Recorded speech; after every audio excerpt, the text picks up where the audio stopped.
निम सिंध समेत दुनिया जो क़दीमी वणु लेखियो वञे थो। हीउ वणु ख़ुश्की, थर, जाबलू इलाइक़नि समेत मैदानी इलाइक़नि में मिले थो, पर हाणे वधंदड़ सिम हिन क़िस्म जे मैदानी इलाइक़नि ताईं महदूद करे छॾियो आहे।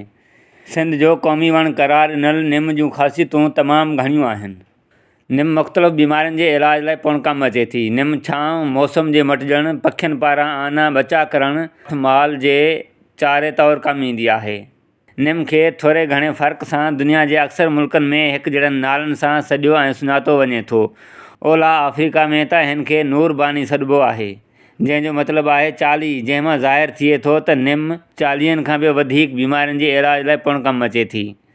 अॼोके जदीद दौर में जिते निम जो वणु केतिरनि ई एलोपैथिक, होम्योपैथिक ऐं हिकमत जे दवाउनि में इस्तेमालु थिए थो, उते बाम, साबुण, शैम्पू, क्रीम, टूथपेस्ट सां गॾु केतिरनि ई ज़रई दवाउनि में इस्तेमालु थिए थो।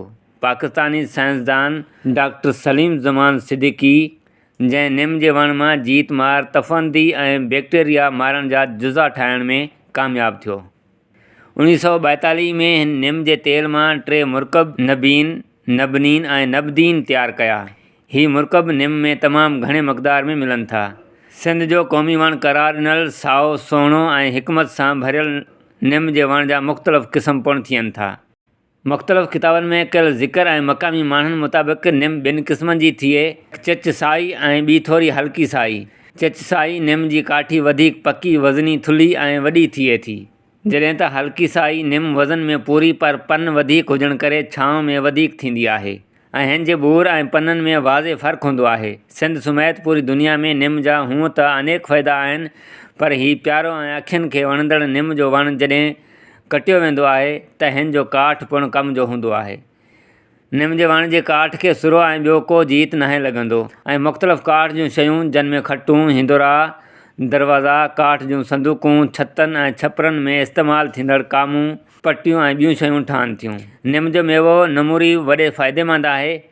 जॾहिं हीउ पचण ते ईंदो आहे त हिन मां मिठाण अची वेंदो आहे, इन करे हिन खे पखी मेड़ींदा आहिनि। हीउ वणु बड़ वांगुरु चइनि तरफ़नि में पखिड़िबो आहे ऐं हिन जो थुड़ बि थुल्हो हूंदो आहे। निम जो वणु जॾहिं पुराणो थी वेंदो आहे त इन में हिकु क़िस्म जी रस ॿाहिरि निकिरणु शुरू थी वेंदी आहे, जेका निहायत मिठी हूंदी आहे। माण्हू उन खे जमा करे ख़ुराक तौरु इस्तेमालु कंदा आहिनि, जेका सुकण खां पोइ खंवर जी शिकल इख़्तियार करे वेंदी आहे। निम जा पन बि तिबी ख़ासियतूं रखनि था। निम जा पन पाणी में विझी विझण सां ख़ारिश ख़तमु थिए थी। हीउ बहितरीनु जरासीम खुश वणु आहे। हिन जी टारी मां ॾंदण ठाहिया वञनि था, जेके ॾंदनि खे जीत लॻण खां बचाइनि था। उमर कोराई, मीरपुर, माथेलो।